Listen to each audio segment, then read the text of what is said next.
Hey, welcome to Guitar Knobs, the guitars, gear, noise, and nonsense podcast, hosted today by these knobs. Jared Brandon Wong Pickups. Tony Dudzik, Pick Guardian. Hello, it's me, Todd Novak. Glad you are here. Welcome to the Guitar Knobs podcast. We are very excited to have you along for this ride in this episode.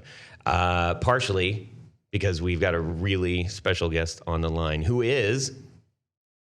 This is Chris Benson from Benson Amps in Portland, Oregon. Thanks so much for having me on. Holy mackerel, we got a whale. This is going to be exciting, everybody. Good amps. A whale. Not that fat. Yeah. a whale in other terms. A big dog. Is it? Well, that's also you can't talk about one's importance to the thing without some sort of large animal reference. I don't think. Maybe not. Ace in the hole? Let's go with Buffalo. that. Buffalo. Anyhow, Chris is kind enough to sit in on this episode with us, and we're going to have a great time talking to him, learning all about his amps and his perspective on the boutique building industry and stuff. All good things. We have a couple things that we need to take care of. First and foremost, I want to call attention to something. Attention. I don't have anything better than that. So, everyone listening, we are a community of musicians and music lovers. We are builders, we are fixers, we are players, we are reviewers, podcasters, and writers. We have different ideas. We come from different places and live different lives from different perspectives. But we have one thing in common, and that is we are all people who care about other people. The images of the storms raging in southeast Texas and Florida and who knows wherever else they're going to come from again have been pretty devastating. And we've seen entire neighborhoods and towns underwater. And we know that people are hurting out there who need help. So this is why the Boutique Builders for Harvey fundraiser and raffle was created. They've collected donations from amp and pedal builders, podcasters and players, business owners, and friends. And they're using their resources and our talents to give something back. Every cent, this is important, every cent of every ticket purchased, minus the credit card transaction fees, which they can't control, will be given to vetted organizations, orgs for short, in Houston and marked for Harvey relief. They are not keeping any of it. All the builders that are working on this are not keeping a dime. All the money collected will go to support the rescue and relief efforts in the affected areas. And here's the bonus for you, the listener, the participator, the supporter. Each ticket purchased between now and September 30th gives you a chance to win some amazing items. I've seen a list of the items, and they are amazing. I want all of them. Each have been fully donated by their creators while supporting relief efforts in southeastern Texas. So please go to our Facebook group and click on the pinned post at the top to see the seriously killer items being raffled from 37 awesome builders and contributors. And we have one of them on the line. Chris, you want to tell them what you're contributing? Yeah, we actually are contributing one of our 1-watt guitar amplifiers and speaker cabinets, the Vinny, which is, you can use it for recording or just actually direct recording as well, which is nice. It's got like a direct output on it and, 10-inch speaker cabinet, and been pretty popular for us. And we decided to kind of go all in and do kind of a bigger item. So it's a great raffle. There's so many different builders, involved. I kind of feel bad entering it myself, but if I wasn't contributing something to it, I certainly would, because it's going to be sweet. Yeah, it is one of those weird things because you're like, yeah, I want to support, and you're like, wait, how is all this how's all this working? But it's working simply because the guys like you have donated this to get our attention and to get us to care that much more. So, I mean, I entered that raffle because I want some of that stuff. Yes, true. I also want to help the people that need some help, and this is a really easy way to do it, and it makes us as the guitar community feel involved in something bigger than ourselves. So it's a good thing. Go check it out.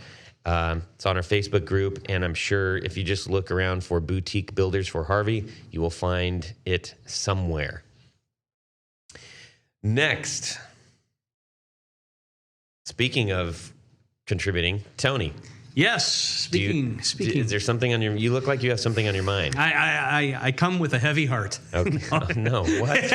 No, it's just if you like what we do here on the Guitar Knobs, you can show us how much you like us by becoming a patron on Patreon.com. Easy for you to say. For less than a cost of an instant lottery ticket. You can help keep this podcast moving forward. And if you're feeling a little bit more robust, you can help support us at a higher level. For the cost of, say, 20 or 30 or 40 or 50 lottery tickets, you can get one of our super cool Guitar Knobs t-shirts as well. Yes, but if we can focus on the monthly amount, that seems much more attainable. So maybe 10 of those tickets. we'll take. What if one of those tickets are a winner, man? They could donate a little bit of that too. But this is a guarantee. This you can scratch all day and you may not get a winner. Here, you can get a T-shirt. That's true. And it's a cool. I've got one on right now. It's a good shirt. It's a cool shirt. So how do you do this? And it's easy, I think. I haven't done it myself, but I think I'm going to try. If you'd like to show your support, you can go to patreon.com/the Guitar Knobs. And we really do appreciate you sharing in our podcast experience, and we really appreciate your continued support. Thank you so much. Thank you. Very well done. Excellent. It's almost like it's like you don't even need that piece of paper anymore. Right. All right, everybody. Let's talk about guitar stuff. Let's do it. We're going to spin the wheel of who goes first. We're going to go to Tony. Oh, what's going on? What's going on in your week? This week has been a little crazy. As you know, last week I was unable to participate in the podcast because I was out of town. And so this has been dig out week. What does that mean? That means all the stuff that didn't get done before I left got slammed. Oh, no. Got slammed into one thing. But all that being said, it still gave me an opportunity. I mean, it's the one thing that I really appreciate with technology is the ability to at least do emails and make connections if I need to, even if I'm out of town. So I was able to not come back to 800 emails by being able to just go in and people like answers better than nothing. People like that's well, I mean, whatever the answer is, that's a bumper sticker quote there. I mean, it's true though. No, I mean it's and I always make it a habit if something is particularly far behind, I'll try to, before I leave, drop an email to all those people and say, hey, I didn't get your thing done. It's going to be one of the first to go out when I get back. But that goes a long way. That's what I was saying. It does. Proactive approach. Sure. It works better every time. Oh yeah. But other than that, that's the extent of my newness of things that I've been doing this week. Catching up. So kind of boring. Sorry. That's okay. Not really. If you're not busy, then that's not good. Yeah. Yeah. Chris, how about you? Well, all week, let's see. I played drums in kind of a punk band, and we got to rehearse this week, which is always fun and stress relieving. Ooh. And let's see. I hooked up some new API preamps that I purchased in my studio. Haven't gotten to test them out yet, but I do a lot of recording stuff kind of on the side, and I pretty much, other than that, I built amps and hung out with my kids. Nice. Yay. Sounds. I suppose it's kind of tough to escape the musical world in your line of work. Oh yeah, it's all music all the time. In fact, I was going to add, while I was watching my kids, I was kind of teaching myself how to play some jazz stuff. Oh, nice. Just kind of dipping my toes in kind of jazz harmony and stuff like that. So, and it keeps the kids calm too, which is nice. Wow. Jazz can be very humbling. Yeah. It totally is. Yeah. I think pretty much every actual jazz guitar player out there is better than me at their instrument. Yeah. Which is a very, very humbling thing to realize. It's like, yeah, I used to think I was pretty good, but these guys are playing chords that I literally cannot play. Well, your fingers aren't supposed to do most of that. That's the other thing. Yeah, it's ridiculous. Yeah, and so I'll do that, and I'll be watching that, and then usually in the same stream or thread or whatever, I'll slip over into the gypsy jazz, and I'll be like, all right, I quit. Oh man, crazy. It's gnarly. Well, that's cool, man. Jared. Okay, this week I have a Martin DVM, and I've never been happy with the sound. It's just not bright and clear like a Martin should sound. So I took it up to Akron to a good luthier, and he changed out the You can Blaze say guitar. Blaze guitars. And he changed out the nut and the bridge Saddle. from the bridge saddle. Yeah, from whatever it was, ebony or whatever. I don't know. Probably ebony to bone. And it woke that guitar right up. It's night and day, people. It's amazingly different. And very, very satisfied with the way it sounds now. So I guess you're going to have to get rid of that. The hummingbird Yeah. that was ran ring. Yeah, that's old news now. Yeah, throw it away. Just garage sale that thing. Yeah. But yeah, so that I can't believe what that stuff did. I cannot believe what that small bit of work did to that guitar. So Yeah, I just played it. It does sound great. yeah, thank you. What does something like that cost? Maybe $100. You know, That's a pretty good deal. Yeah, I'd say it's an excellent deal. I mean, for both pieces. Guitar's worth maybe $18 to $2,000. So put another $100, totally change it. That's a great deal. Yeah. For sure.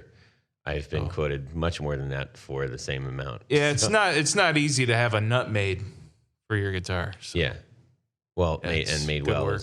is Right. another issue altogether. Yes. I don't know. I think also acoustic guitars is weird. Like electric guitars is like, yeah, I can do whatever, blah, and I can get into it, and it's you can kind of tear it apart, put it back together, and it'll probably still almost be the same guitar. But for whatever reason, man, acoustic is like, don't touch anything. They also took some scratches out and buffed it out, but that wasn't really a thing. But anyway, That's cool. just yeah, Muy excelente. exciting. I spent a bit of time rearranging I know sounds probably mundane, but rearranging my pedal order. Now I've got a couple, new pedals that I've got in the mix and introducing a couple of old ones. And so I started, I read a theory that you should have your fuzz as close to the guitar as possible, which is interesting because everything else I know to be true is that the more distorted and the more you're affecting the signal, the farther out in the pedal chain, theoretically should be. You want your delays out towards the amp, not towards the guitar. And so I was like, okay, well, let's try that. And actually, I can do it. I have an overdrive before the fuzz and an overdrive after the fuzz. So I have overdrive, fuzz, overdrive, rat, distortion. So I got all kinds of cool combos to make a lot of racket with. It's awesome. Oh, God. These guys like it all clean. Anyways. Oh no, Yeah. No, yeah, that's true. You don't. You like it dirty. I got some overdrives. Yeah, you got a lot of firepower in that basement of yours, man. Oh yeah. Sheesh. All right. Well, that was a lot. I always like seeing what everybody else is up to, hearing what everybody else is up to. Let us know what you guys are up to out there too. Just get on the social, get on our Guitar Knobs page, our group, and share whatever you want. Yeah, well, Share whatever you want. Have you tried putting your pedals in alphabetical order? I don't know that would really work at all. Just once. Yeah. Try it. So anyways, one of my favorite things coming up that we're about to do right now. 1, 2, 3, 4 on the floor. Yes, 4 on the floor time. I love it. Woohoo!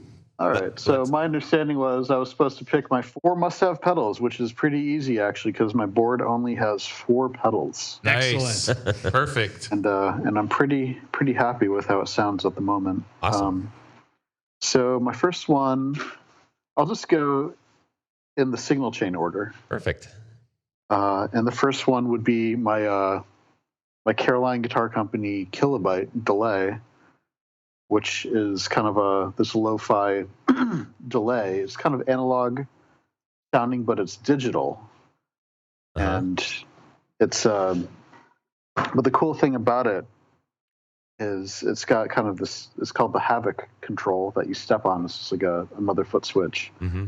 And then it's got the delay time knob right in front of that switch. And what you can do is step on that and get some really nice feedback, like controlled feedback going Mm-hmm.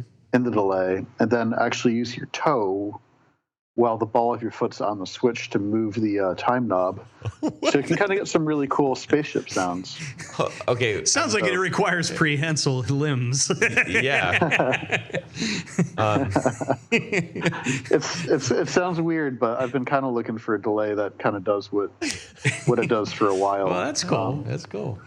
Yeah, That- you can that's- make all sorts of cool sounds with it. I can imagine the search. Pedal, Google search, delay pedal, ball, foot, big toe. Havoc. Oh, perfect.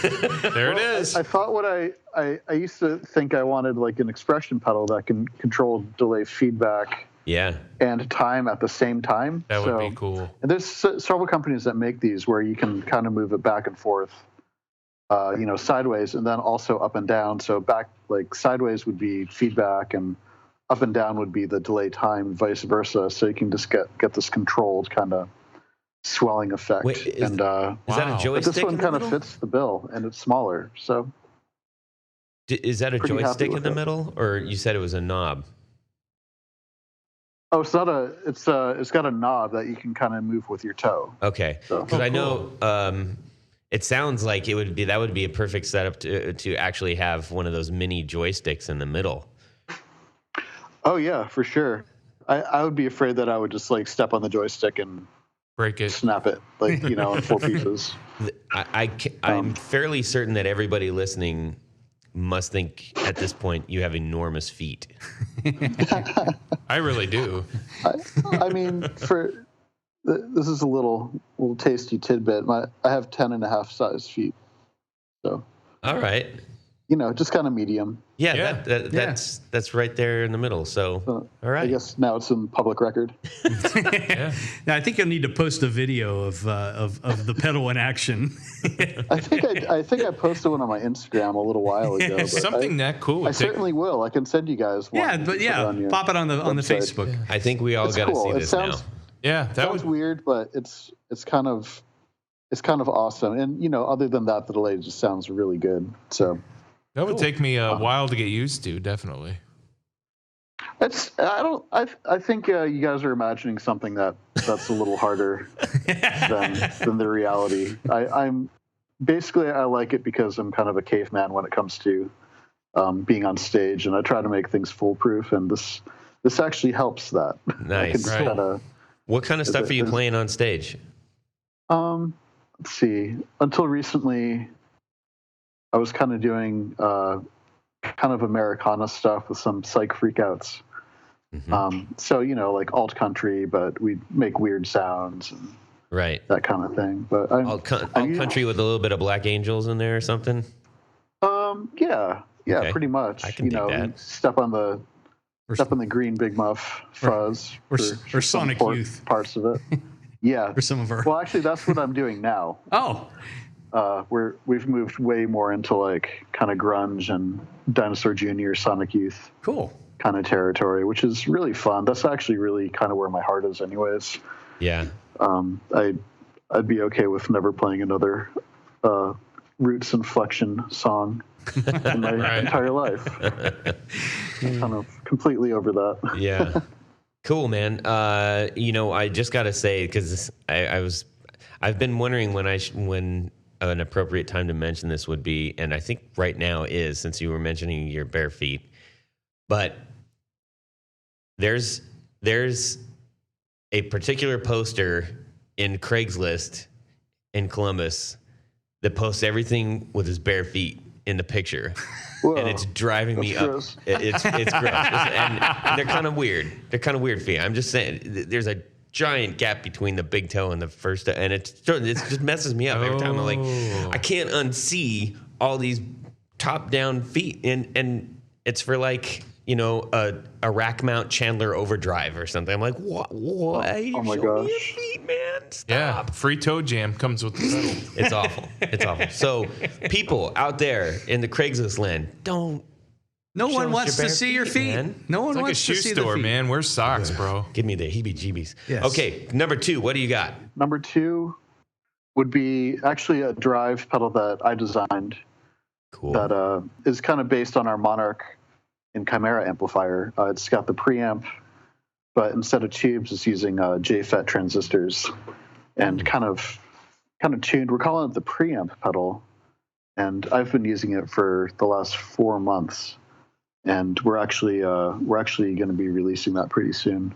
Really? It's the first Benson pedal, and it sounds awesome. Like I couldn't imagine using another drive at the moment. We got to keep on tap of that, because I think that's something we would definitely like our audience to know is out there. So when that thing gets released, we'll keep an eye on it.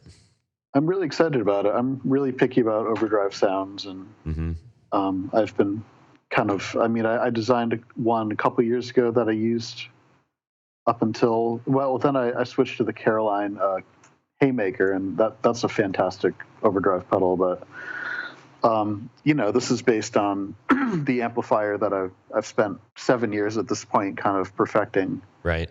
And so I kind of knew what I wanted all the filters to do and how I wanted everything to kind of transition into distortion. So awesome. Really excited about that coming up. But yeah, that'd be my number 2 pedal, the Benson preamp pedal. Okay. All right. Will we have a picture of that to be able to show? I can share the artwork with you guys. Right now it's in kind of a raw project box. Oh, Okay. And I've made about 4 of them. Like I made one for the other guitar player in my band. Yep. And he's running it with his twin reverb, and it's like the only overdrive pedal he's ever liked.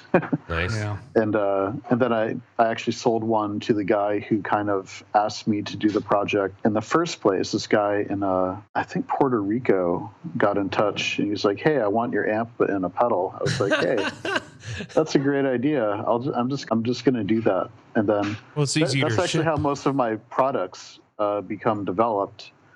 Someone's like, "Hey, I want you to design this for me," and I say, "Okay," and then I don't really do things halfway. Like that's so I actually spend like a couple months usually on a design, just kind of refining it and going back and just kind of getting it right, just because Right.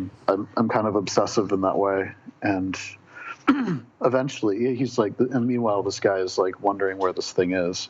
Cool. I'm like, yeah, it's almost done. And finally I sent it to him, and he was like, "This is great." I'm like, yeah, I know, we're gonna start producing these. I think that will be a huge hit, and we'll get into some of that, some of those reasons maybe why that might be a huge hit when we get to your interview part.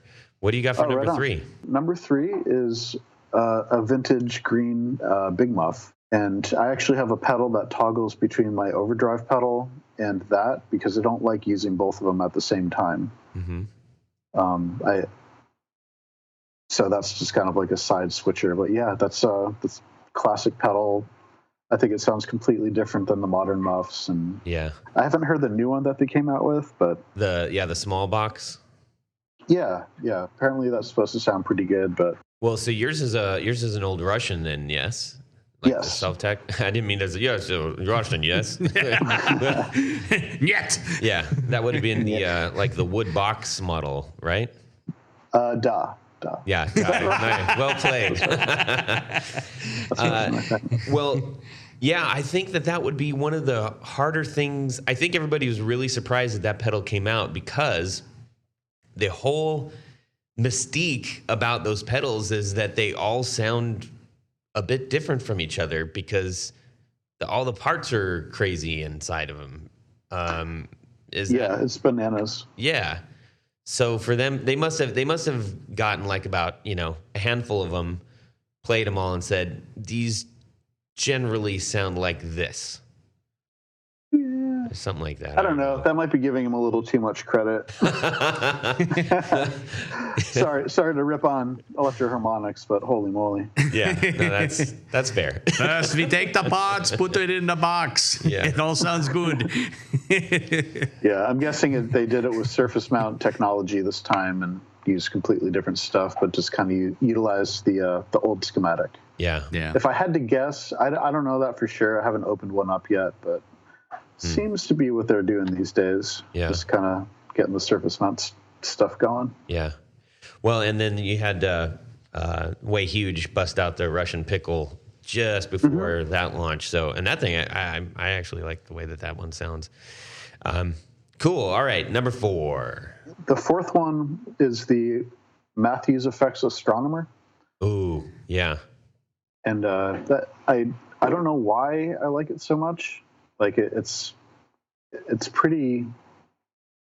It's weird. I feel like the reason I like that reverb is it fits well in a mix. Mm-hmm. Not necessarily going to wow you like just kind of playing it by itself. I mean, you could dial it in to get pretty impressive, but just using it subtly, it does a really interesting thing in the mid range and just kind of a mix of instruments. And I just can't seem to get it off my board.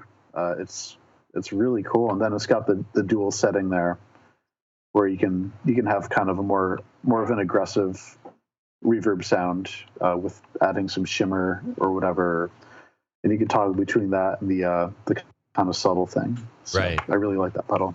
You brought up a good point. The reverbs in the mix. One of the issues that I have with. I don't have like a big list of issues with this is on it or anything, but I feel like I notice when we see reverb demos that it's the classic like, play just pluck out the single notes on a chord and they just sit there and let it ring and look at how glorious this reverb is, but I don't know who's playing like that. Like if it's I want to hear a reverb being played full on, like it in a song. And I think that what you said about hearing it in the mix, for those who are doing reverb demos, play it. Go pluck out a couple notes for me to go like, well, yeah, I get it. It's beautiful. That's what reverb does. Anyways, that pedal gets a lot of thumbs up out there in the social stratosphere as well. So it's great, man. I'm a mix engineer, and it does the same kind of thing as some of my favorite kind of mix plugins and even analog stuff. It's like it's really cool for just kind of blending stuff together. Are we going to have to keep a running list of all the things that you do? Wow. Yeah, sorry. Jack of all trades. Yeah, I like to learn stuff. That's awesome. That's cool. That's awesome, man. I bet you're the kind of guy that doesn't do them poorly. I mean, clearly you do things pretty well. So, I'm sure I do some things poorly. But, well, the whole foot switch thing might be in there. I'm not really sure, but. So anyways, all right, awesome. Thank you for your 4 on the floor. We will get that posted on our blog and get that out with pictures and links to all that stuff, and it'll be great, and everyone will love it. All righty.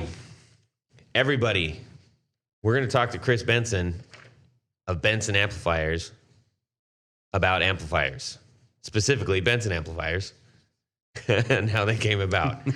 I was really excited to get him on the line because I spend a ton of time out on the internet looking around at gear stuff, and Benson Amps is something that I see a lot of. And when I talk to other guitar players, I hear a lot about.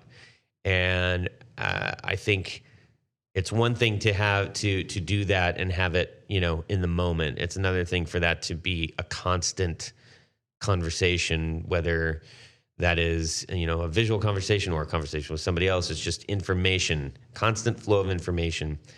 And I think with the climate that we're in the boutique industry, you're sitting very well in there.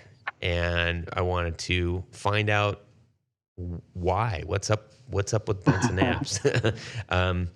So anyways, happy you're here. We're just gonna have a chat about, how you got into this, what your gear is actually about, what you think about a few things, and maybe get a little bit of advice on the way out. Whoa, advice. I'm not sure about that. I hope you have opinions, because we're going to ask for them. That's where you share all your secrets. Yeah.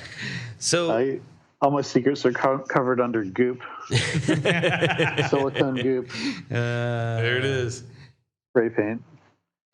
Chris, if you can give us just a brief overview of what got you excited about guitar in the first place, and then at what point did that transition into you saying, I think I'm gonna make something? Yeah, okay. I come from a family of more or less scientists. My dad is, just all my brothers and sisters are doctors and kind of in scientific fields, and I was kind of the one musical artist, poet, black sheep guy. Who just was obsessed with music, as soon as I was exposed to it much. And, the only thing I wanted to do was kind of play music and, play electric guitar specifically. What was influencing you at the time? I came up listening to the stuff that really blew my mind when I was a kid was, Nirvana, Smashing Pumpkins, just kind of grunge bands. Led Zeppelin, Jimi Hendrix. I got into a lot of classic rock in early high school, and I just listened to mainly just guitar-driven stuff. And later on, when in college, I started listening to Dylan and the band and Grateful Dead and kind of like roots singer-songwriter stuff. Neil Young, Sonic. I just listened to like artier stuff like Sonic Youth, and was always sort of looking to play in bands and be with people who were also playing music. And I just kind of toured around, was always just kind of playing and obsessed with and preoccupied with playing bass or guitar. Once that gets in your blood, it's pretty much impossible to get out. Yeah, it's kind of like a weird addiction thing. Just something I kind of have to do, and I just don't have any real reason to do it anymore. I don't have I don't think I'm going to be a rock star or anything, but I'm just, still playing just because it's something that I kind of have to do, and, do small shows and small little tour runs type thing. Yeah. Even still when I have, tons of responsibility and not a whole lot of time. Yeah. I know exactly what that's like. I'm in the same boat, and it's, there's something that I equate it to, if you get a tattoo or something, like once you get one, it's kind of hard not to get more.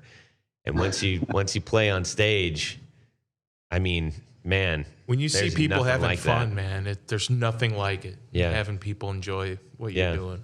Even if you're the only one enjoying it.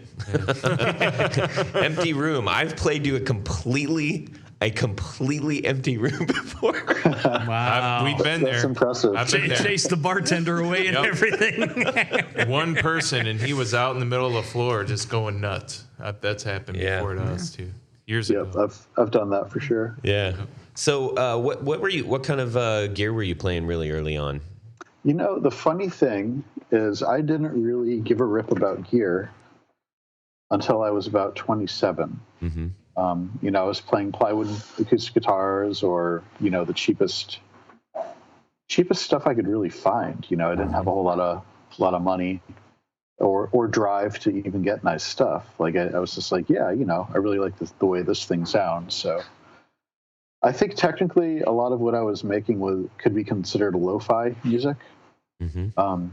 And, you know, just record it with cheap 4-tracks or in cheap, you know, hard drive studios. I don't know if you guys remember the hard disk recorders Oh yeah. of the Yeah, I of mean, the late 90s. sure. You know, just completely gutless sounding in Yeah. retrospect. DAT, baby. Oh, don't forget the Tascam Porta Studios on Yeah. cassette tapes. Yeah. Oh yeah, I've owned a few of those for sure. And I just kind of was going, and mainly I would just play bass and lap steel in bands, and you know I would just get whatever worked. Like I was just playing enough to where I didn't really think about the instruments that I was playing. Mm-hmm. And then I had, I guess maybe it was like 20. Yeah, I had this kind of come to Jesus moment when I was 27, I believe, where I was in a practice space, and you know I'd been playing like solid state bass rigs my entire life. You know, actually the same one for 12 years of it. This Ampeg B100R solid state bass amp.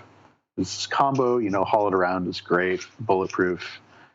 And I plugged into a Fender Bassman, you know, 50-watt Fender Bassman 212, 212 speaker cabinet, you know, just like mid-70s, not even a good era, and played a couple notes. And I was like, oh my gosh, this sounds way more three-dimensional than I'm used to. And I almost like, I still remember the feeling of almost like falling over in just shock. Like, what am I doing? Like, this isn't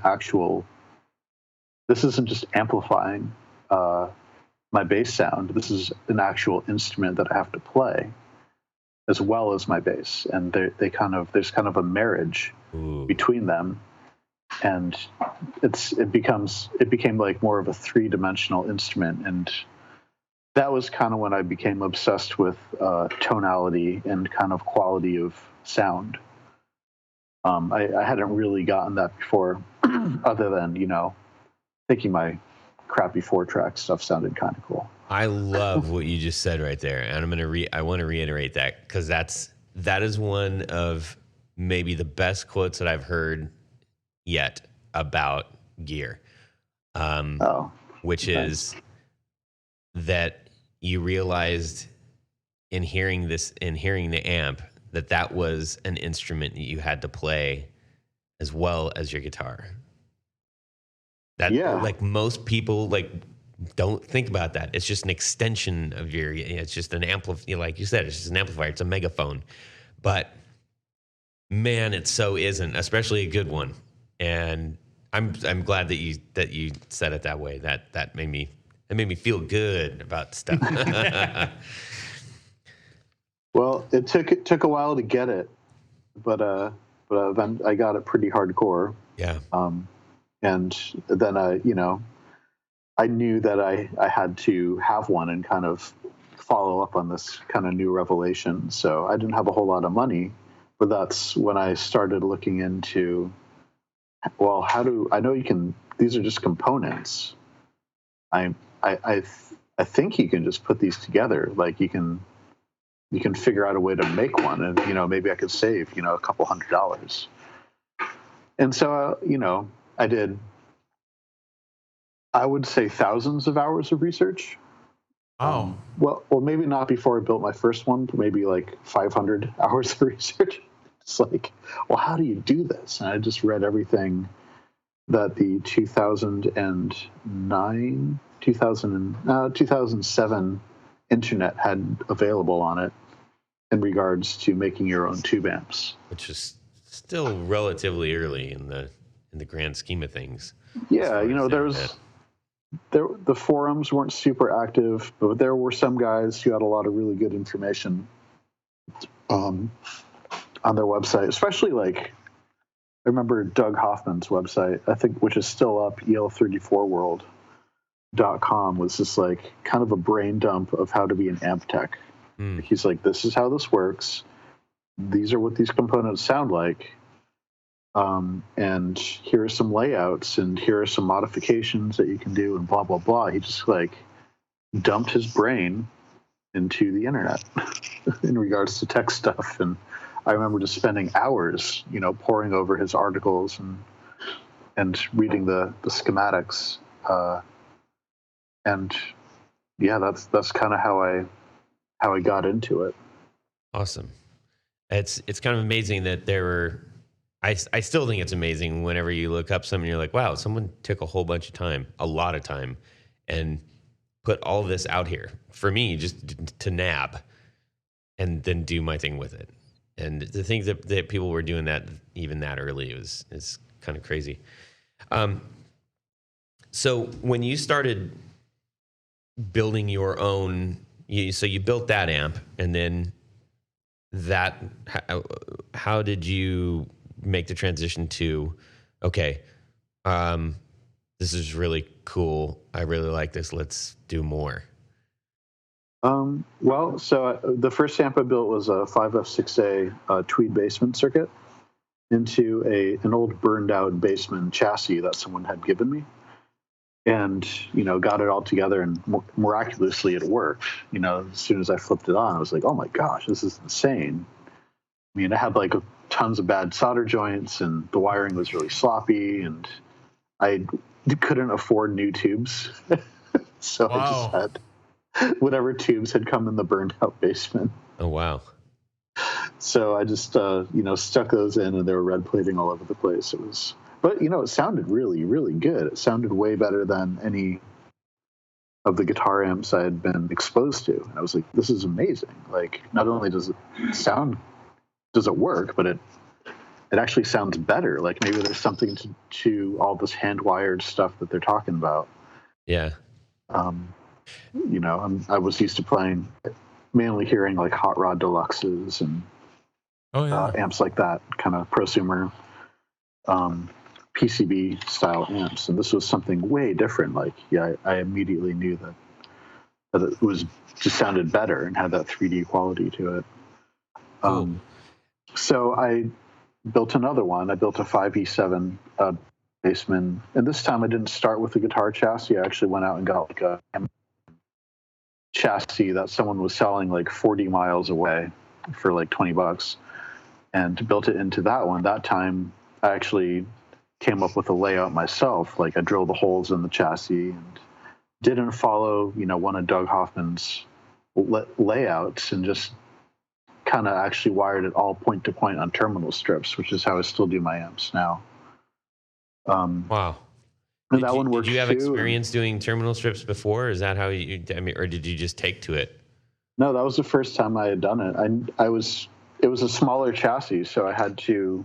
It wouldn't really fit any sort of circuit board or turret board or whatever that people were putting in. So I was like, well, I'm just going to do it to terminal strips. Because I know that's how they used to do things in World War II, and they're pretty good at making stuff in World War II. And so I just did it to terminal strips and came up with my own layout, and that one worked too. And I actually covered that one that was the first amp I covered in stripes, which I don't know if you know my products well enough. That's when it kind of broke. It was all of them were striped. I always said, I wouldn't make any amps that weren't striped. We have obviously gotten away from that, but that was a matter of going to Joanne Fabrics and picking. Going with a good friend of mine, just what one of these fabrics is going to work? What is the most tweed here? And finding the stripes and just trying that out, putting some polyurethane on it. And it looked awesome. If somebody says Benson Amps, I think that is something that someone immediately thinks about, the stripes. I want to find out from you, people seem to really gravitate to your brand. I'm not saying they gravitate to your amps, which I know they do, but I think there's something about the brand that you've cultivated that is really attractive to people. You mentioned the stripes. I know that that's part of it, but I know that there's a lot of other aspects that go into this very specific brand appeal. Can you tell us how you kind of ventured into that? And you said, I know you just started with the stripes and the fabric, but how did everything else kind of like come together and evolve? Oh yeah, you're gonna laugh because I really didn't care about how things looked when I started at all. Like branding was very much not a concern of mine. I was just like, yeah, I'm after the sound. Like, who cares about how it looks? Right. I was just trying to wrap it in something. So I made a couple amps, and I did an apprenticeship at Verellen Amplifiers in Seattle, and where I learned a lot of my electrical engineer skills from Ben. He's an electrical engineer. Ran his repair shop for a few years and just kept designing and building, and eventually came up with a circuit that I really liked, which is kind of the culmination of everything that I had kind of learned there, which is the Monarch circuit. Mm-hmm. And I showed that to my friend Dan, who is a world-renowned guitarist, Dan Phelps. And he, I'd play in some bands with him, but I was kind of not really in the same ballpark in terms of musicianship. I mean, this is a guy who played with Tori Amos and went on these huge tours and had all this incredible gear. And he had an incredible ear and incredible talent. And we were friends, and I brought an amp over to his studio space once, and I was like, hey, I think this is kind of good. Do you want to listen to it? And he was like, yeah. And he played it. He was like, yeah, this is actually really good. Oh, thanks for showing this to me. And then a couple months after that, I got a call from a guy that Dan knew who's an entrepreneur down in Florida. And he was like, hey, I want to buy an amp. And it's like, okay, well, I guess I can make you one of these amps that I designed because it sounds like that's what you want. It's like, yeah, okay. And we started that process. And I think, I don't even think I delivered the amp to him yet, but he was so, I guess, he was like, hey, I'm an entrepreneur. I want to help you build this business and give you an investment and help you build the brand. It's like, wow. Okay, well, let me think about that. I didn't really have anything else going on. I just got my master's in education when the economy tanked. There's no jobs in teaching. I was like, well, you know what? I may as well just give this a shot for a couple of years. And it's like, okay, so what you need to do is get some branding done. I was like, what are you talking about? I have no idea. Had no concept of, where a logo or any of it came from. And he's like, no, I know this guy, he'll do it. And it was like this obscene price. He was like, no, trust me, it's worth it. It's worth it. And so we got this guy to design, the logo and the artwork on the face panels and kind of the general look of the whole thing, mm-hmm. As well as the website and stuff. He did a killer job. Nate Manny up in Seattle, 51 Eggs, did all of our branding. And I was like, got the package, and then, I opened the PDF that he sent. I was like, oh, okay, I kind of get this now. Like, this logo looks really slick, and, I like the way that all of this looks together. Like, I kind of get it. Still not being a completely visual person, but I could tell it was good. And that's kind of how that started. So I kind of lucked into it. Like, I went from not really giving a crap about it to all of a sudden having this pretty cool looking brand. And from there, I've kind of like refined my own kind of eye and design sensibilities. And at this point, I'm doing pretty much all of our branding just out of necessity. But I was not a visual person and didn't really care to be one before having this company. Yeah, you wouldn't know that. I mean, it fits. There's like a zeitgeist to it. It just all works. Well, thank you. I appreciate you saying that. We've tried to not do anything terribly off-brand. Oh man, you should see the early demo videos. They're ridiculous. There's like cans of paint. cans of paint in the shots. And I was trying to explain this to a couple other people who don't know anything about guitars, and I was like, yeah, so we're going to interview this dude who makes these really killer amps, and like, oh, what's it like? And I was trying to explain, I'm like, it's kind of like if you had a Miller High Life in one hand and like a Milwaukee Electric Equipment in the other. Yep. And in a really comfortable shirt. And they're like, oh, that sounds really good. Yeah. That's awesome. So, yeah, I've gotten a lot of compliments on that. People say it's kind of like a weird, it's a comforting kind of branding in a weird way. Like it's kind of comfortable. It's not like, austere or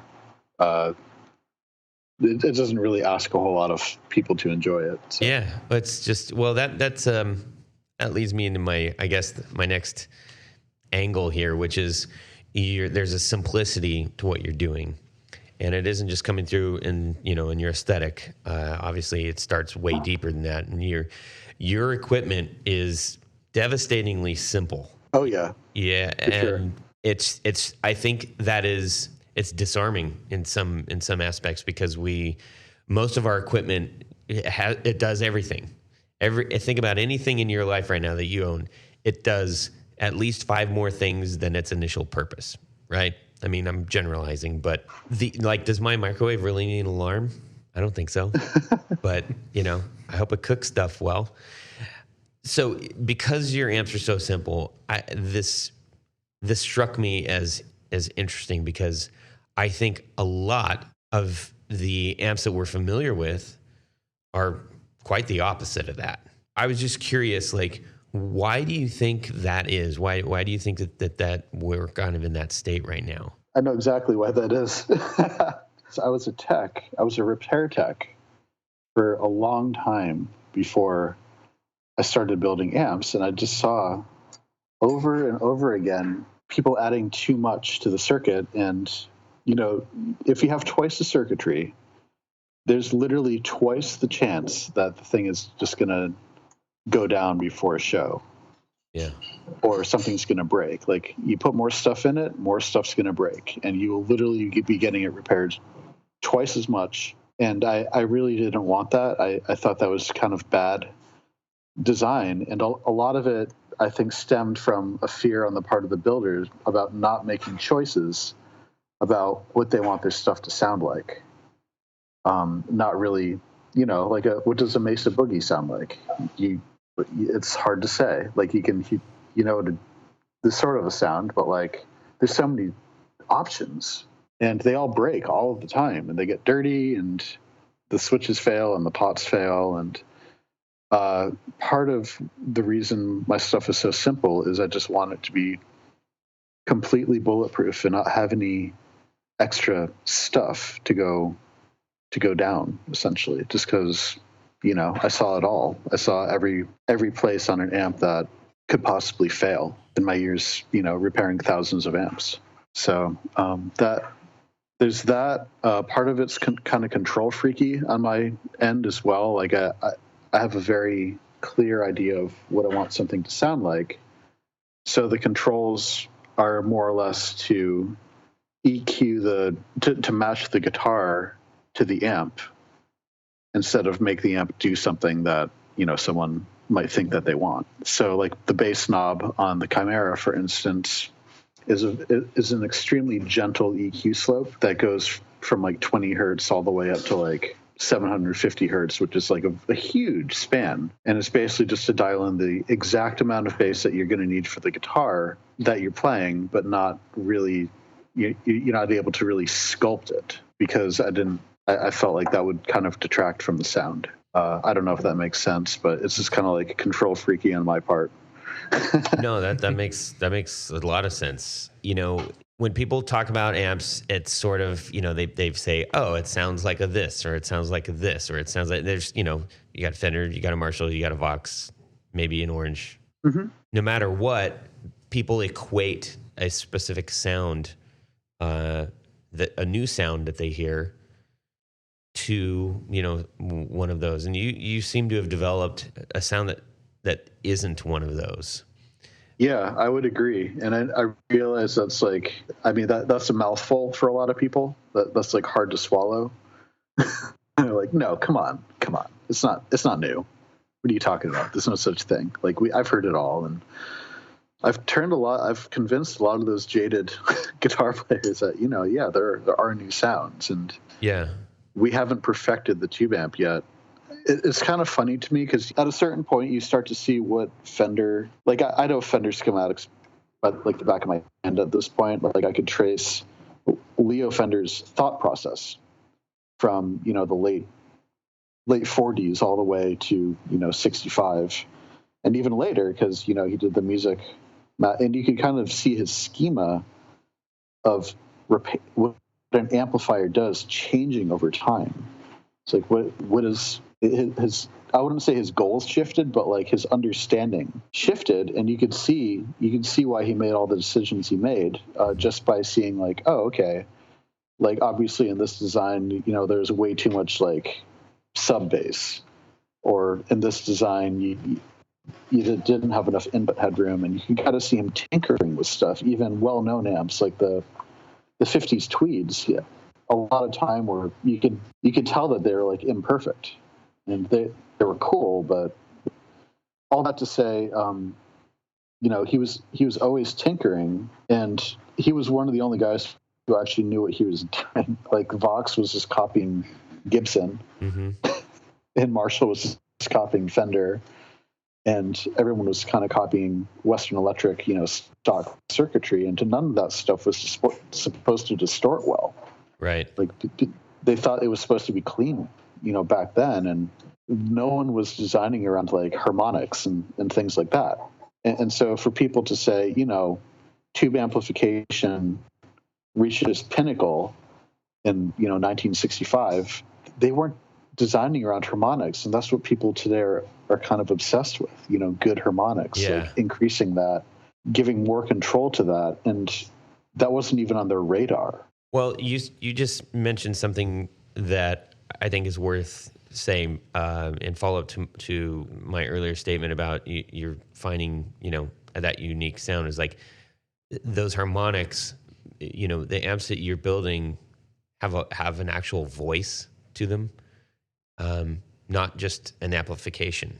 It isn't just a louder sound. It is an instrument. It sounds like a voice, and it has those sort of intangible elements that people equate as the magic of tube amps or whatever. But that's just something that I'm noticing. Yeah, I just I was kind of wondering. We talked about all the different brands and options and things that are available out there. And when you first started up your business, did you find it difficult to get the word out, to get people to try things? Basically, how did you jump into the sea of amplifiers? It must have been very daunting. I was probably too naive to be much daunted by it, to be honest with you. I didn't realize how bad of a business making guitar amplifiers actually is. It's very almost as bad as pick guards, probably. Yeah, right. It's a bad business, and most of them fail. And if I had known that, I'm not sure I would have done that. Gone into it in the first place, but I was just kind of like, I like doing it. I'm just going to do it, and not really do any sort of market research. And I was kind of lucky in a lot of ways because I had grown. I had spent my 20s playing music in Seattle with a bunch of now well-known musicians and bands and stuff. Like I was friends with, I am very good friends with Jessica Dobson, who played in the Shins right when I was starting my business. And her own band, Deep Sea Divers, is doing really well right now too. And she's been playing my amps since the beginning. I was friends with The Head and the Heart. They were like my second sale. So I was just kind of like buds with a lot of people who were just touring all over the place, and, offered some instant credibility to what I was doing. there's like a long list of just indie rock folks that I still know from my days in Seattle, and that kind of drove sales almost immediately. I just had like good connections from just being a gigging scrub. Your amps are doing pretty well as far as notoriety now and respect and desire for your product. On your way to that success, were you at any point, about to call it a day, or was there any doubt in your mind? Well, I sold like 10 amps my first year, and I was still working full time as an amp tech during all this time. So that's pretty good, right? That sounds like it's really good. Oh, 10 amps? Yeah, it's good. I mean, that was mostly to like friends and family. Right. Well, like, lucky dogs have those right now. Jeez Louise. I got seal number 3. Oh, yeah. I mean, it's ridiculous. Like, I think like the first 10 amps went to people that I knew.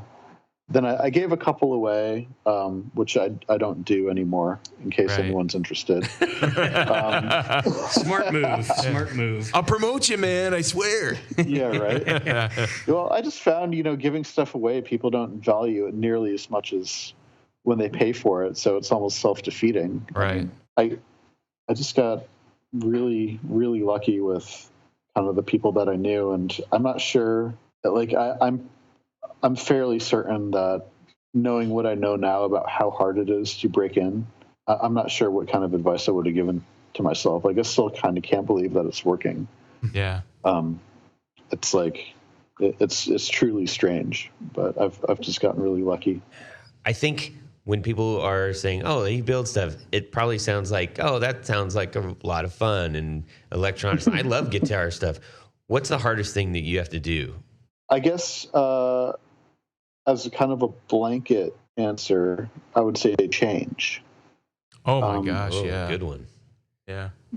I mean, it's gone from, doing it like super part-time, like dragging my table saw out to the driveway to make cabinets, on the weekends, to, spending a couple days a week, in my garage, to doing all. I mean, I had to learn how to do graphic design. I had to learn how to do books. I had to learn how to run, do payroll and stuff like that, which is bananas for me to even. It's just been like a lot of kind of new skills that I've had to kind of take on out of necessity, not really having been interested in them before, but I've had to learn a ton. And usually there's a great deal of kind of wasted energy and angst because you don't know how to do things. It just takes a long time, and you usually do it wrong and mess it up the first couple times. And then like for this year, we've grown fourfold. Like I think we've quadrupled over the last year in terms of like, all of a sudden I have a crew of like 8 or 9 people, some of them part-time, some of them full-time. That it was pretty much just me and one rapper, like amp rapper, who worked part-time up in. Is it like East Coast or West Coast style? I'm sorry. The rapper. The rapping joke. Oh, the rapper. Yeah, man. Well, we call the bathroom the green room for the rap artist. But it's just like being. I guess the hardest part has been kind of maintaining being dynamic enough to not go under.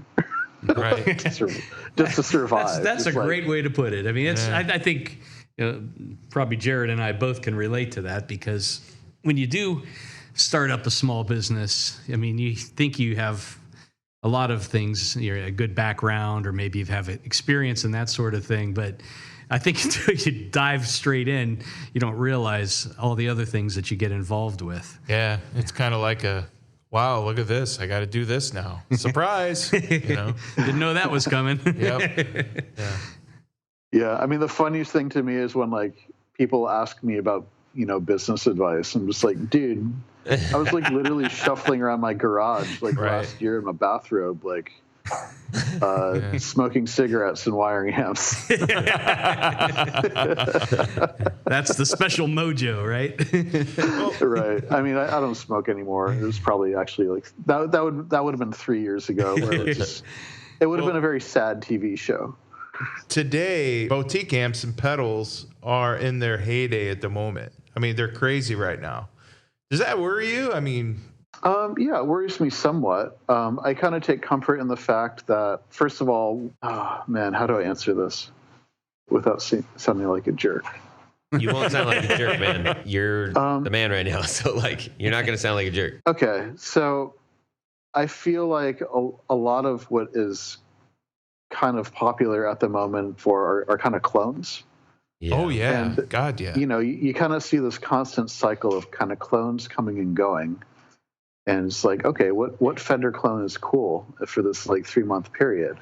Mm-hmm. Like, which one are people buying? And then you see them, you know, selling a bunch of Fender clones, and you're like, okay. And then you don't hear about them ever again at some point.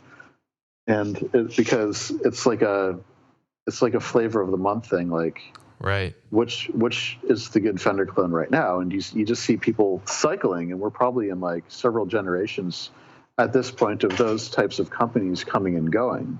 Mm-hmm. Mm-hmm. The thing that I take comfort in is that there's only one place you can go to get a Benson until people start cloning it, I suppose. But if you want that sound, and that people are beginning to know what that sound is at this point, there's one place you can go. Yeah. To get it. So I'm kind of not really competing with a bunch of companies I'm not going to name because I'm friends with a lot of them. Right. And amps that are 50 years old. Yeah, and the original ones that are 50 years old. So Sure. I'm kind of in a completely different market, and I feel like it was harder to find a place in that market. Like I kind of had to create it in some ways. Like it wasn't like an existing like Fender clone market. Sure. Or Vox or Marshall or whatever. But well, I think one of the things that's unique about that is that people chase the mojo, if you will, of some of these old vintage amps. And if you've been in the game a really long time, you know you are familiar with those. So it's not an issue. It's not a something that gets in the way of making an amp purchase. Like I don't know a crap ton about old vintage amps. That is not an area that I have any business talking about. And so the idea of me trying to chase down that tone or like, oh, I want to get a really good, it's like, man, that'd be like walking into a bookstore having never read a book and I have to pick one. You've created a way to get a pretty magical tone. It's not that's terrible. Magical tone. It's not a magical tone. Your amps sound damn good. It's pixie dust on it, man. And I feel like I could achieve that without having to wonder if the magic tube amp that I just bought from 60 whenever is going to explode or is not going to need repairing in a month or, you know, any number of issues. Because you look at, you know, you see pictures of some of those things opened up and you're like, goodness sakes. Yeah. That's crazy in there. That's the joy of owning tube amplifiers. I don't know about it. Yeah. They're worth the sound, darn it. Yeah, everything goes wrong. You really have to have someone. If you own a vintage amp, you should really just have someone more or less rebuild it. Sure. Because it's just not, you know, every cap is going to fail at some point. It's just kind of a matter of time. Yeah. So, I guess when you're trying to set up either, you know, your sound or, you know, when you're as you're approaching new products or maybe just listening, maybe you're just a guy in the audience and you're listening. When you hear like a really great sounding amp, like what goes through your head now that you're building them? If I hear like someone having like a good tone day. Yeah. Well, usually my ears perk up and I say, what about this is working for me right now? And I try to pinpoint, you know, what that is. Mm-hmm. And more often than not, I know, you know, what the circuit is, what the schematic and the design and the components are of I would say 70% of the amps that I see on stage. And I just start thinking about the amp topology and, the guitar they're using, the pedals they're using, and try to figure out what exactly I like about it. Because those experiences are what would inspire you to improve. So I started thinking like, well, if he was playing one of my amps, or he or she, if they're playing one of my amps, would I be like, does this sound good? Like, you just kind of gotta, that's what it causes me to think about. Like, I try not to get jealous. I think I used to get jealous, but now I don't really care that much. I just kind of enjoy it. Like last night, I saw my buddy Nathan sit in with a local blues band that he had never played with before, and he was like, "Oh," they asked him, at the show, and he's like, "Yeah, let me go get my amp." And he comes back and he wheels in like a JCM 800 and a closed back 212 cabinet, which is completely inappropriate for playing blues music. A couple of years ago, I would have been like, "Oh man, what a tragedy! Like, I wish he had one of mine, or I wish he had like a old Supro or a deluxe reverb or something like that." Mm-hmm. I think I'm getting to the point where I can just kind of sit back and be like, "Yeah, it kind of is what it is. Like, I'm just going to enjoy it." Nice, right? And he sounded like Santana, because it's just like this high gain, amplifier. Well, speaking of that, what is going into the amps, as far as gear goes, like, what do you really love to hear? I mean, I really try to design them so they're going to work with most genres of guitars. What I personally play is usually some P90s and a Bigsby. I have a Les Paul 73 Les Paul that I play. I've got a couple lawsuit Ibanez guitars from the 70s that are kind of the same thing, but I like P90s. I think mainly just because they're kind of middle of the road. Like they'll do a lot of different kinds of sounds. Right. They're not too bright, they're not too dark, and I just kind of like them. But I enjoy all sorts of guitars. I really like Strats and Tellys and Jazzmasters and ES335s. I mean, I have some really esoteric like Ronin guitars that have like these crazy humbucking gold foil pickups in them that I love too. Kind of like it all. I mean, like the whole genre. But my personal voice is P90s. Nice. P90s through Les Paul. Can't argue with that. Yep. It's a tough one to beat. Yeah. Is there someone, past or present builder that you would like to, you would show your amp work to and say, "Hey, what do you think of this?" In other words, kind of like you're a mentor, if you will.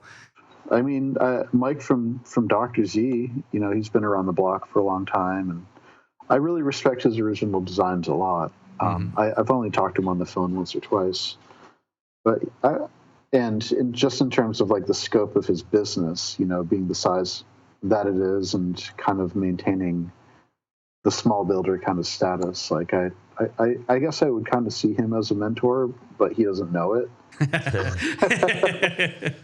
The accidental mentor. Yeah, like I kind of look to him for like kind of inspiration and that kind of thing. So a lot of respect there. There's tons of guys who I respect the ears of. Tim Marcus from Milkman and Adam from Satellite and a few others. But yeah, in terms of original circuits, I would say probably Mike Zate. Cool. Very cool. I have a Maserati for the record, so right on. I love that amp. Maserati. So we don't get you into trouble with your represented artist. Whom from the past would you like to see making your amps do their thing? Like dream artists, you mean? Sure. I mean, is there anybody in particular that you wish would just call you on the phone and say, "Hey, man, I just got to have your amp"? Oh, yeah. It's kind of funny. Like, I've been a Bob Dylan fan for a really long time. And Charlie Sexton, Bob Dylan's guitar player, messaged me the other day and said, "Hey, man, I got to use one of your amps in the session. And I really, really liked it. Good job." I was like, "Oh, dude, Nice. If I could have an amp on stage with Bob Dylan, That would be pretty that awesome. would be kind of lifetime achievement unlocked. Wow. That would be unbelievable. And he never got. I told him as much, but he never got back. We'll see. Huh. But yeah, I mean, that was kind of like a wake up call. Like, man, I like really enjoyed this guy's playing before I wasn't even into amplifiers. Like, that's crazy. And then, obviously Ryan Adams is kind of the pinnacle for a lot of people in terms of tone chasing as well. And I really like what he's doing with the amps. Very, very honored that he's playing them. So we talked to you a little bit about giving some advice, and we just got a couple things we want to hit on real quick, because I think when we're talking about boutique tube amps, we're talking about your boutique tube amps, and that's attainable for somebody. For some people it isn't. So for some people, they're the person who's still playing their first solid state amp, and doesn't know how to venture into the tube amp world. Sure. And I know that you've been there. I know that we've been there. So I just wanted to find out, if you're a younger musician, what are some things that one should be mindful about when, in your opinion, in getting into the boutique tube amp game? And I mean purchasing. I don't mean building. Sorry. Oh gosh, I mean, it's such a multifaceted question that could get me into trouble in so many ways. Gosh, if you don't know what you're looking for, you probably shouldn't be getting a boutique amp. Good point. Because you can spend some time with like a Hot Rod Deluxe or whatever and get a pretty darn good idea of if you like the Fender sound or not. Mm-hmm. And you could spend a lot of time with a $400 AC15 and figure out if you're a top boost boy. Mm-hmm. Or, there's any number of different vibes of amps, and all of them have cheap versions. Whatever you get, make sure that it's going to be the right sound for you. I mean, I have friends I know people who've just made like crazy gear decisions based on like, well, it's boutique, it's got to be good. I have a friend who bought a Mesa Boogie, he's trying to play country with it. Oh. And he just got the Mesa because it's like, oh yeah, that's a good name. That's a nice amp. Right. So I'm going to get the Mesa. And it turns out, it's not really the correct amp for what he was looking for. So I would say make sure you know what you want. Don't just and look at guitar players that you like too, and if you like their sound, check out what they're using. That's usually pretty good. Yeah, would be a good indication. So there's today with the internet, YouTube, and whatnot, and so many boutique things being out there, you can educate yourself pretty effectively. Yeah. Before you even get into it. So I just say do your research and buy Benson. There it is. Capital idea. Yeah. So you mentioned when you're out and about, you look at rigs and things like that. I mean, what do you see some players doing wrong, and how they're setting up, what settings they're using, things like that? What do you see that particularly bothers you? I wouldn't say any of it particularly bothers me, but I used to be a lo-fi person, so I can listen to Pavement, and like Pavement's first record where it sounds like a Boss DS1 jacked right into a board, and it's like terrible sounding, but it kind of fits. So I guess what I would say is you shouldn't limit yourself based on what others tell you is good or not. You should kind of like seek your own voice out, and you see so many people just buying things because people tell them, or it's the new fad. Yeah. The new hot item to get. But I would say just kind of use and trust your ears and develop your ears. It's really hard to not fall into those traps. I have done that. I thought sure. I was like, I feel like I'm supposed to be a Vox guy.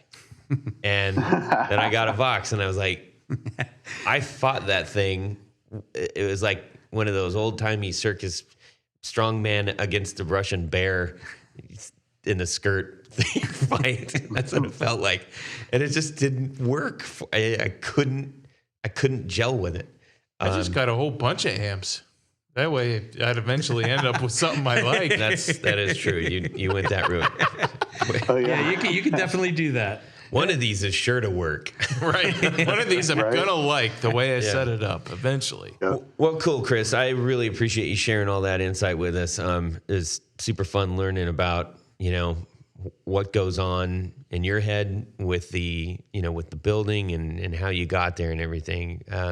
We're going to transition into our Would you rather? Oh. yes. All right. It's Would You Rather time. Okay, guitar knobs.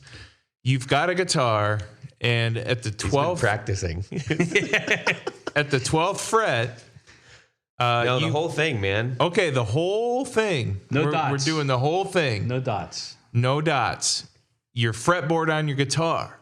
Would you rather? You have two choices. Now you have to choose one or the other. Would you rather have lightning bolt inlays? Lightning bolt inlays. Awesome. Or would you rather have to have the skulls like Skeletor? Skulls. There's lots of You other know who skull Skeletor is, man. representation besides Skeletor. Well, just skulls. Okay. Forget Skeletor. Yeah. He's awesome, though. Alrighty. God. Yeah, you for sure have been practicing in front of the mirror. Not really, man. That No. was... All right. He's just a natural. Yeah. Just a natural. Tony, hit us. I don't want either. You have to choose. You, have can't to. make me choose. You must. All right, I'll take the skulls. Ah. All right. In honor of Skeletor? of Skeletor, yeah. And all the other skeletons out there. Jared. Well, I'm going to have to go lightning bolts. Lightning bolts all the way, because that stands for power. Right? That he Yeah. didn't. Obviously, he didn't practice that part. No, Yeah, no, that was dumb. That was right off the. Chris, what are you doing? I think there's only one legitimate choice here, and that's going to be skulls Okay. Okay. for sure. Are you thinking Skeletor style skull, human style skull, Like a or pile like- of skulls? That's on It's the, like on the 12th. I'm thinking like Soviet war propaganda Ah, skulls, and I have I a could see that. specific one in mind from a propaganda poster, but it's kind of smiling with a side profile. It's pretty cool. nice. That's smiling skull. I'm going to lightning bolts. Yeah. Why is all that? right. 'Cause I drew All right. hundreds of them on my peachy folders and with Ace Frehley and like Yeah. lightning bolts, man. Lightning Gotta do bolts. All right, that's the important stuff, right? Yes. Yeah. Glad that's settled. Yeah. I mean, you can really play much better with good inlays. So, anyways, Chris, can you tell everybody how they can get a hold of you and where they can see your stuff and anything else you want to throw out there? Oh yeah, sure. So we actually have a dealer network, a lot of dealers across the country, and then we have a bunch of YouTube videos, kind of demo videos. There's a lot more coming soon. Yeah, for sure. We have demos coming out done by Ariel Posen from Brothers Landreth and my friend Dan Phelps, who is the guy that I was initially trying to build an amp for, even before I had a company. Awesome. So yeah, it's there's going to be there is a lot of content, and there's going to be a lot more. So Killer. Cool. you can buy direct. Just go to our website, bensonamps.com. You can email me directly, chris@bensonamps.com, and I'm happy to answer any sorts of questions or whatever. And I usually return emails the same day. So You were pretty rapid with me. I appreciate that. it's like it's one of my only jobs now with my crew doing stuff. I do that and the hard technical stuff. Cool. Nice. Well, we're gonna wrap this up, put a bow on it, get out of here, and get some pizza. I want to thank you, Chris, for joining us and spending all your time with us. It's greatly appreciated. For the listeners out there, if they have questions about these amps, this episode, or anything like that, you can shoot it to either him or us at theguitarknobs.com. You can visit our site and get that information. We want to thank you, the executive producers, Tom Barazin, Martin Cliff, David Wolfson, Martin Brammer, and Carlos Mancha. Carlos! We appreciate their support. And if you would like to become an executive producer on our show, you can head over to patreon.com/The Guitar Knobs to find out how. It's easy. It is. It'll make you feel good in your belly. Yep. Like the pizza we're Like about the to pizza. eat. Subscribe! Yeah. Once I've restored Evelyn and Faker, I'll be back to have vengeance. So swears Skeletor. Well, that's it for these knobs. Please visit our Patreon page at patreon.com/The Guitar Knobs. Visit our website at theguitarknobs.com for all of our past episodes, 4 on the Floor blog, and other good stuff. You can connect with us on social too at our Facebook page and share your gear and stories on our Facebook group. Also, be sure to check out our Instagram at Guitar Knobs. Catch you next time.